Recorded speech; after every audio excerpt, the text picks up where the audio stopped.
નીકળે, એનો સ્વર જે નીકળે બધા બેંજામાં નથી નીકળતો. એક ચંદુભાઈ જ છે. તાળી ધોધાવો.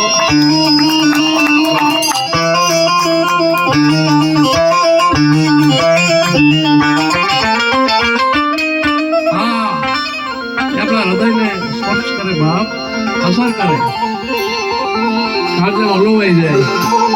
જેને સ્વરની સમજણ હોય, સુર જેના હૃદયમાં ના હોય અસુર કહેવાય. સુર જેના હૃદયમાં એને જ લાગે, બધે ન લાગે.